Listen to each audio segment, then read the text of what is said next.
Se você é cristão e já recebeu uma profecia para as nações, você precisa estar pronto para conseguir pregar para toda e qualquer criatura na terra. E já pensou poder falar do evangelho em inglês? Saiba como estar preparado apertando o link na descrição desse vídeo.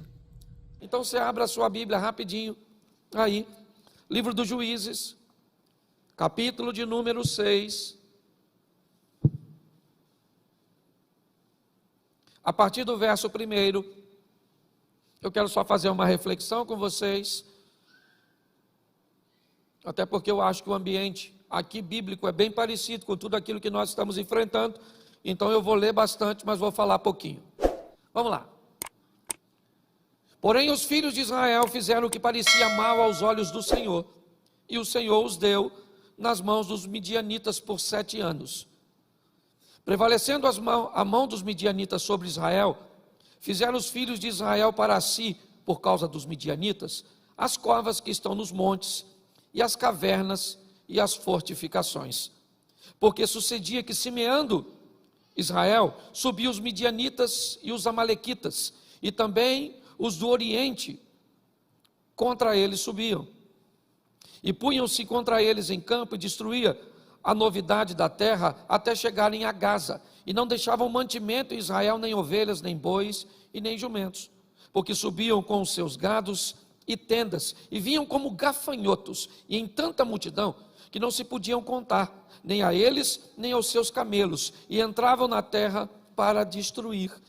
Assim, Israel empobreceu muito pela presença dos midianitas. Então, os filhos de Israel clamaram ao Senhor.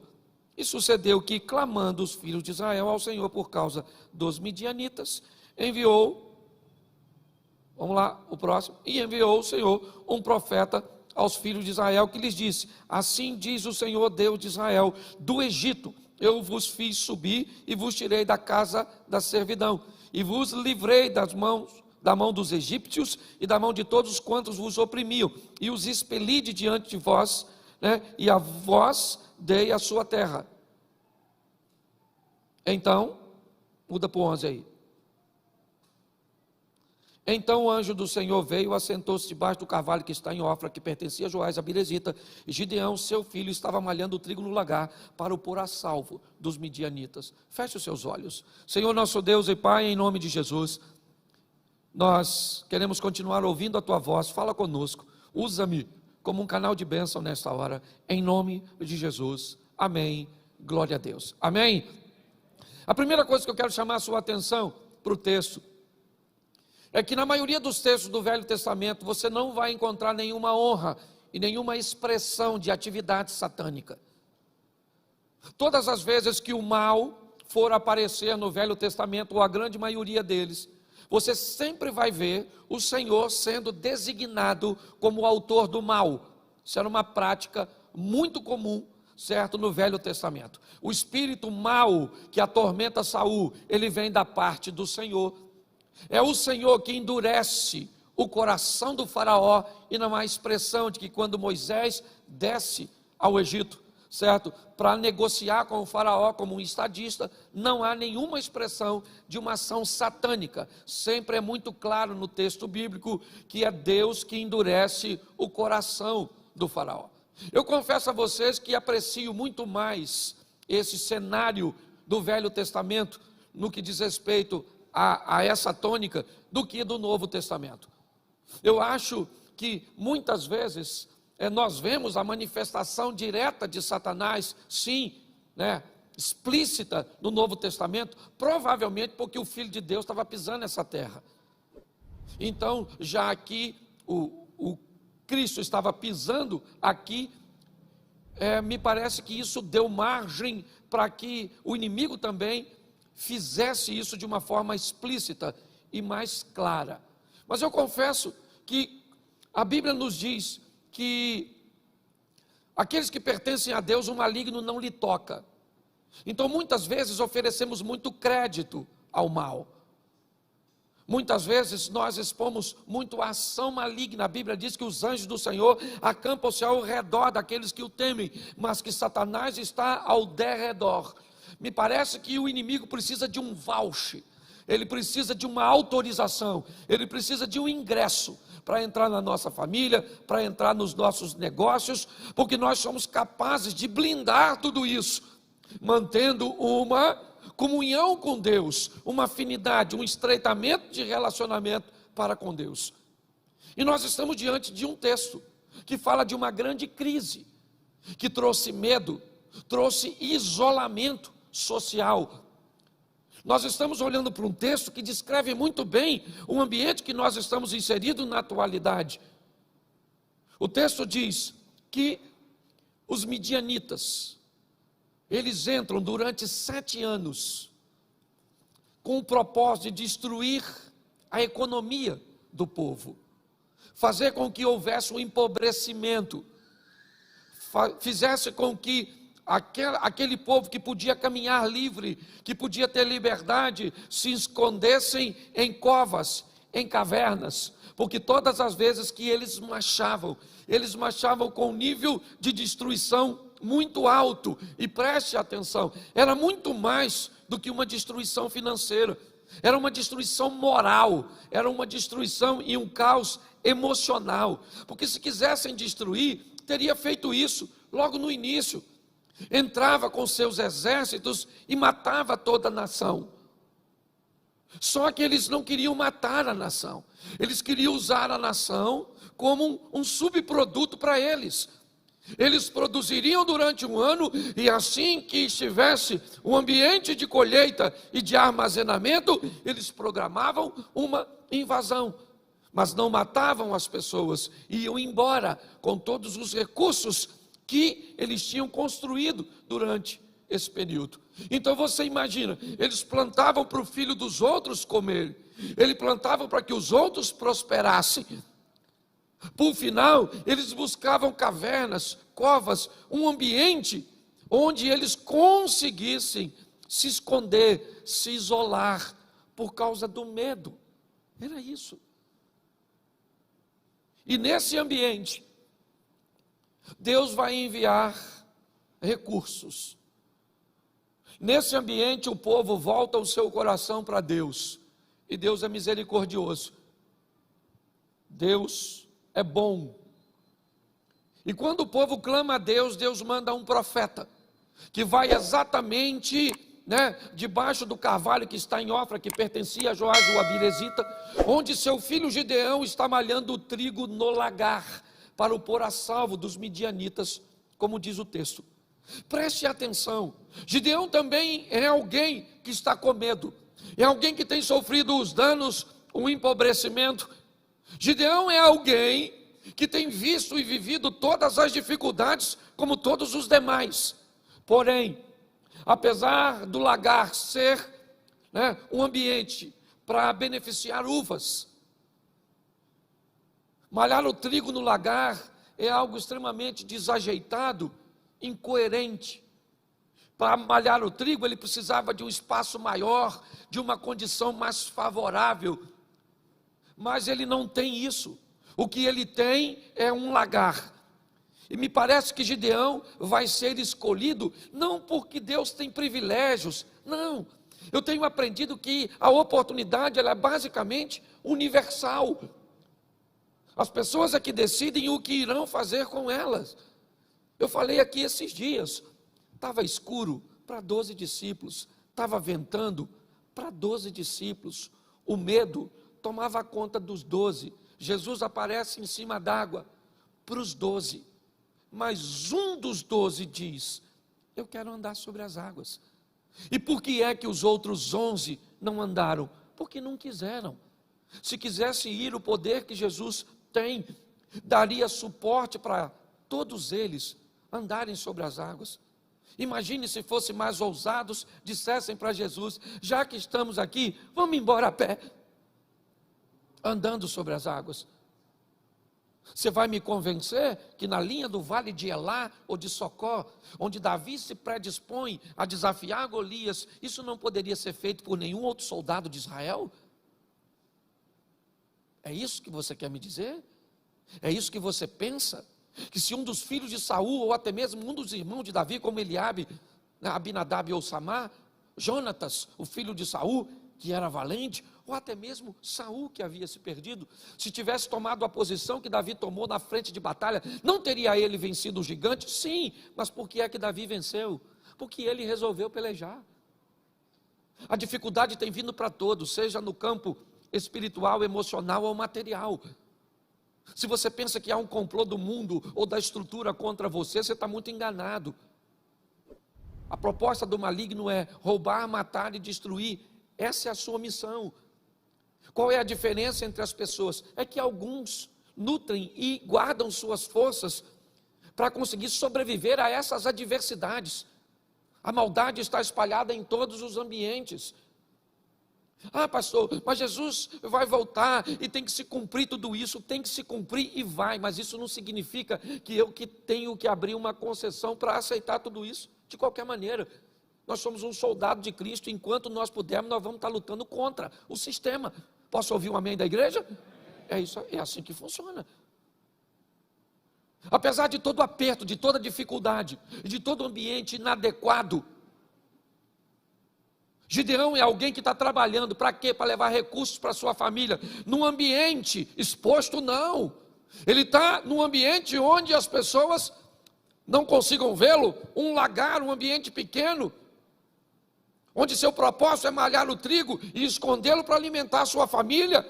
Mas os midianitas estão vindo aqui, estão roubando, e já que eles estão roubando, eu não vou produzir. Não, não é assim que funciona. Eu vou continuar produzindo, eu vou continuar fazendo, eu vou continuar lutando, porque aquele que há de vir virá e não tardará. Nós temos que entender que Deus está no controle de todas as coisas. Cuidado com o fatalismo. Mas o anjo vem e conversa com Gideão, e é tão legal nós vermos esse bate-papo, porque o anjo aparece para Gideão e diz: homem valente, o Senhor é contigo. E Gideão disse: se o Senhor fosse conosco, por que está nos acontecendo tudo isso? Por que é? Olhe bem, ele continua trabalhando, é verdade, ele continua lutando, mas quando alguém aparece para ele, né, eu não sei se ele conseguiu identificar que era um anjo,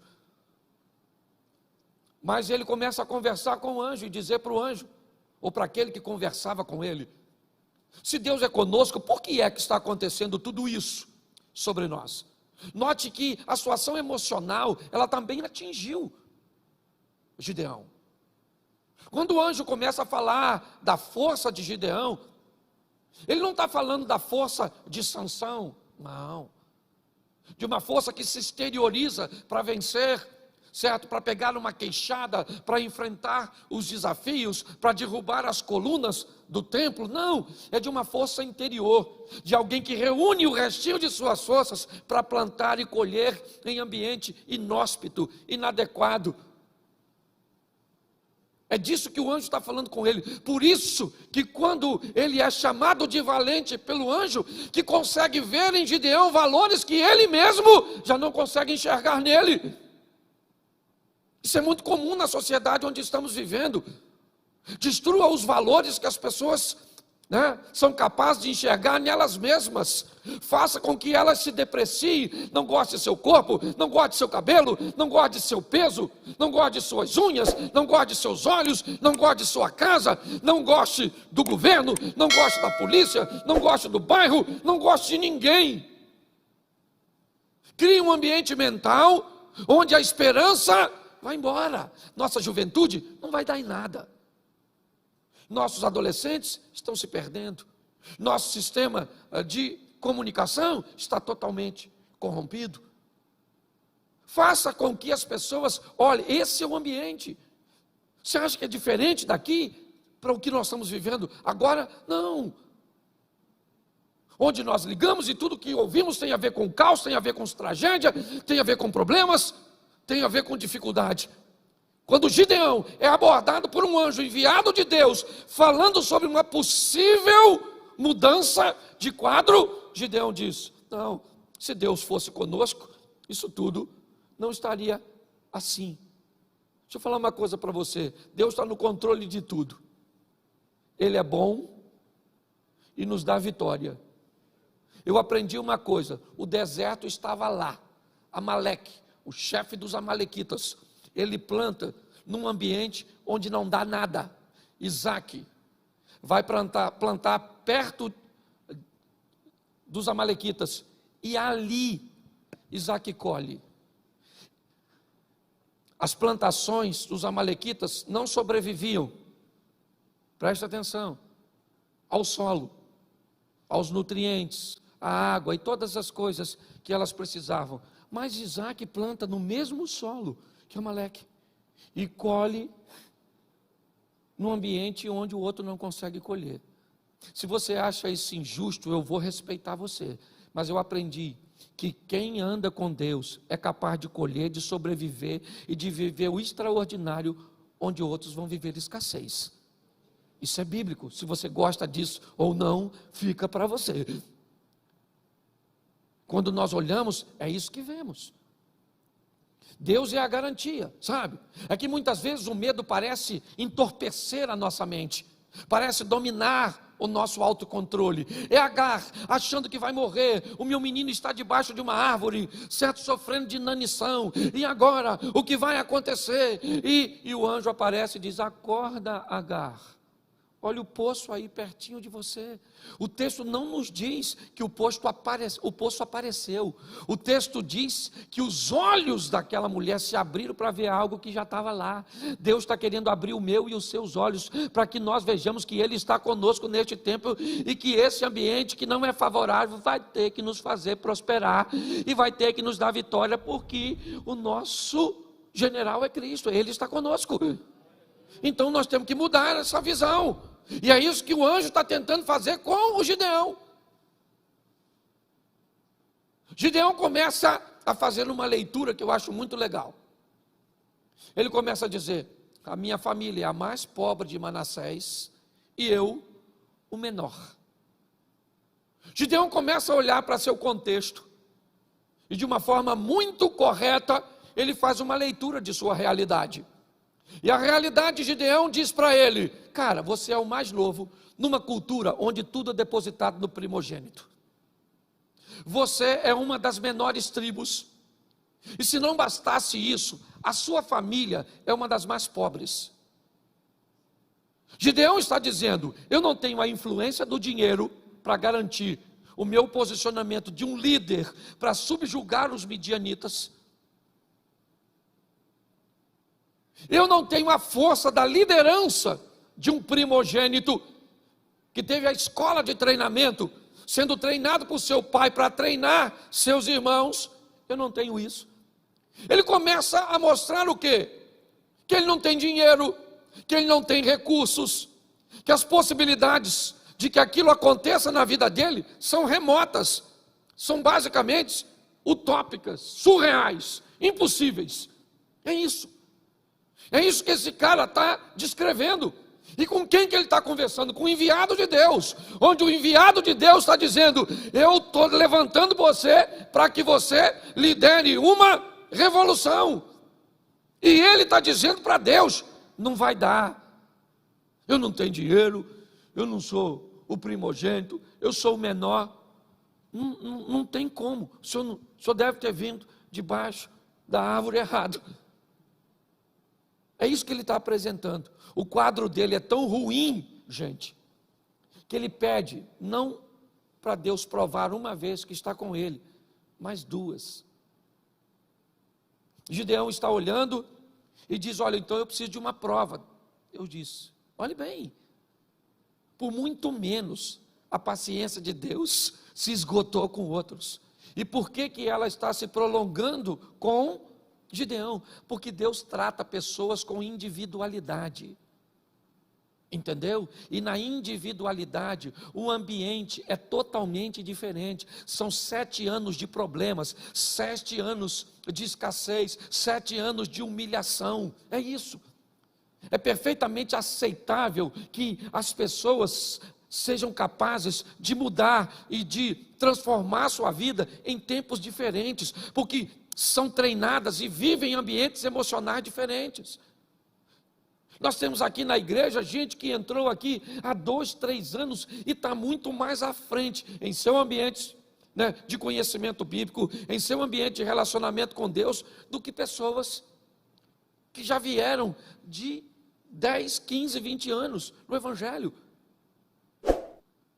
E por que isso? Porque umas são relaxadas e outras são mais aplicadas? Não, porque pessoas são diferentes. O que Gideão está falando com Deus é: eu estou te apresentando, Senhor, as minhas dificuldades e as minhas limitações. E é perfeitamente fácil de entender, pois ele mesmo descreve. Eu não sei a idade que esse cara tinha, mas 7 anos, suponhamos, né, que ele tivesse 30 anos, e durante 7 anos viu tudo isso acontecer, é tempo suficiente para permitir que ele tome essas decisões. Deixa eu falar uma coisa: hoje você está meio confuso, hoje você está meio para baixo, esse ambiente pandêmico de notícias ruins, de caos, de STF, de problemas aqui, a segunda onda do Covid, e todas essas coisas, a ausência de garantia, o lockdown, e tantas outras coisas que estão acontecendo, é perfeitamente normal. Todos nós estamos inseridos nesse ambiente. É um ambiente aparentemente de segurança para todos nós. Mas nós temos uma garantia em meio a tudo isso e não podemos esquecer: o Senhor é conosco, e se o Senhor é por nós, quem será contra nós? Você está entendendo? Nós podemos sofrer o impacto de tudo isso, sim, porque somos seres humanos, ligamos as mídias, olhamos as coisas, é tudo isso que ouvimos. Mas nós temos uma informação que se sobrepõe a tudo isso, que é que Deus está conosco, que a garantia da nossa vitória está no nosso Deus, no Todo-Poderoso. E quando olhamos para isso, é sobre isso que eu quero caminhar com vocês agora. Mesmo olhando tudo contrário, desfavorável, nesse ambiente, Gideão resolve se posicionar. Ele não está muito bem, ele acha que não vai dar muito certo, mas ele faz a convocação. Ele já recebe a aceitação da liderança, e ele então chama o povo para ser liderado por ele. E para surpresa de Gideão, aparece quantas pessoas?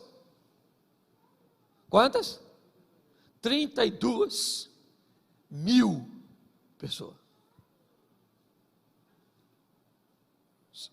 Pensa nisso. O cara que achava que ninguém ia seguir ele, agora do nada ele faz uma convocação e Deus faz com que 32 mil pessoas. Deixa eu te mostrar esse texto aqui. Espera aí. Me ajuda aí se alguém tiver com ele na mão.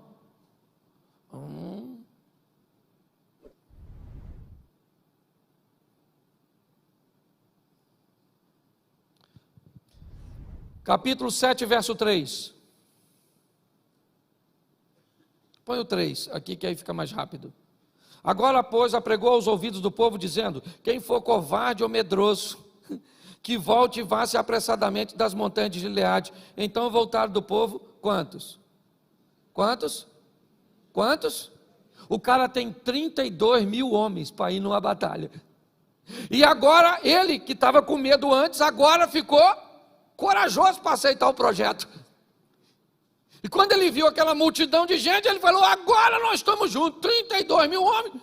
Se eu estava com medo, não estou mais. Aí Deus mexe no medo e diz: pergunta, quem desse pessoal aí que está com medo, mande para casa. Ele deve ter pensado: além de mim? E ele pergunta: quem está com medo pode ir embora. 22 mil, cara. Pensa ele olhando 22 mil, mas ainda sobrou 10 mil, e 10 mil é gente pra caramba, né? Sim ou não? Sim ou não? Mas Deus achou que era muito. Porque não basta ganhar uma batalha, gente, é recuperar a atmosfera de fé no coração do povo. Não é ganhar uma batalha contra os midianitas, contra os moradores das montanhas de Seir, contra amalequitas, contra jebuseus, cananeus, perizeus, heteus, e quem você quiser colocar, gigantes, filhos de Anak, faça o que você quiser, egípcios, assírios, babilônicos. Não é isso. A questão não é ganhar uma vitória, a questão é construir dentro desse povo algo que se perdeu, o comprometimento e a fé no Deus verdadeiro. Quando sobra 10 mil homens, ainda dá para ir, 22, ainda estão indo. E Deus diz, agora leva essa turma para beber água. E eu só tenho mais um processo seletivo. Quem pegar água com a mão e trazer a boca, você separa para um canto. E quem baixar para lamber, para tomar direto, você separa para lá. Certo? 300 homens pegaram a água e trouxeram aqui, e 9.700 lamberam. O que Gideão deve ter pensado? Deus vai mandar embora os 300, e eu ainda vou com 9.700. Deus falou, manda os 9.700 embora, porque nós vamos agora com 300.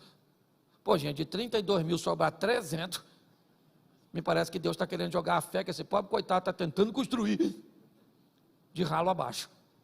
A nossa garantia para vencermos as batalhas, por muitas vezes, vão estar em nossas mãos. Isso é verdade. Expertise, nossa preparação, conhecimento, network e tantas outras coisas.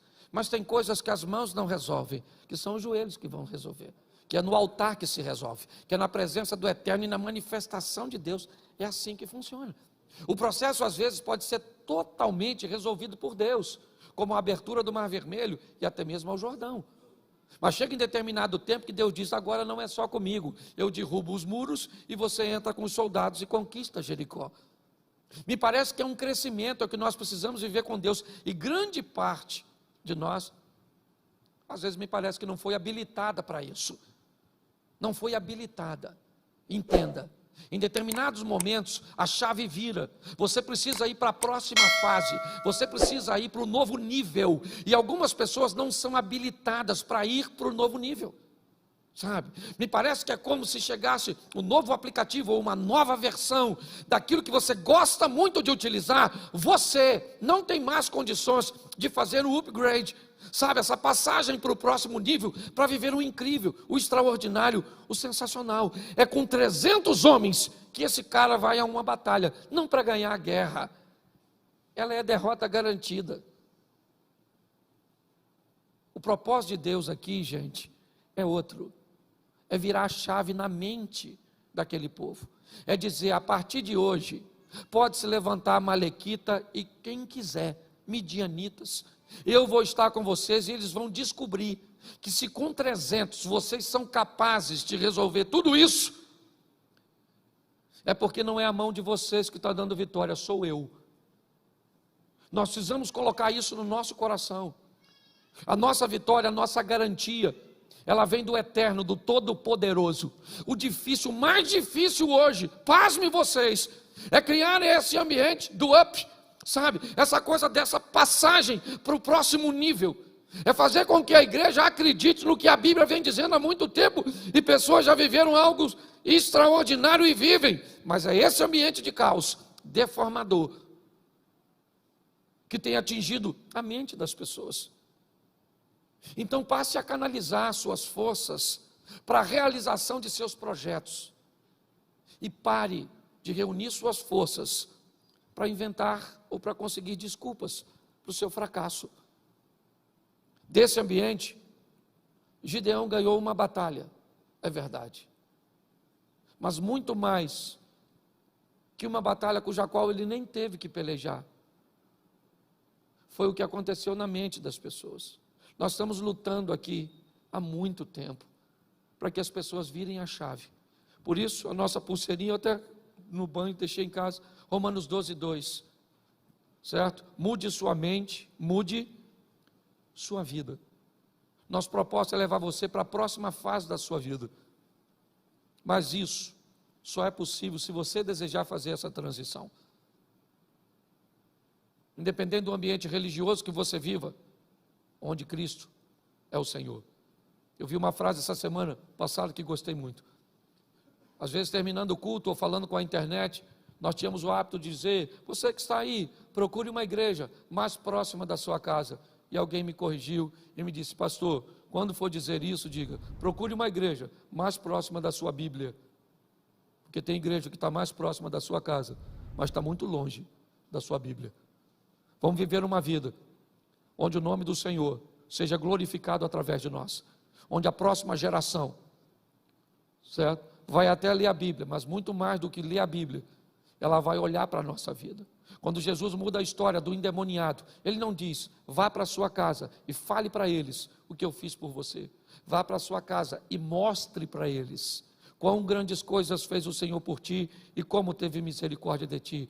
2 anos e meio depois, Jesus volta por Sidom e Tiro, ao território de Decápolis, e 4.000 homens, sem falar mulheres e crianças, estão prontas para ouvir o que Jesus tem a dizer. E o único missionário que ficou lá, Robert, foi um camarada que andava nu, atacava as pessoas, certo? Por quê? Porque ele consegue enxergar valores que nós não conseguimos enxergar. O ano está acabando. É verdade, e Ele ainda pode trazer para a sua vida coisas extraordinárias. Para Deus fazer um milagre, o ano não precisa virar. O que precisa virar é essa chave na sua e na minha mente. Então eu preciso que você fique de pé agora e saia, porque hoje é o primeiro dia da semana e hoje, já é basicamente a última semana.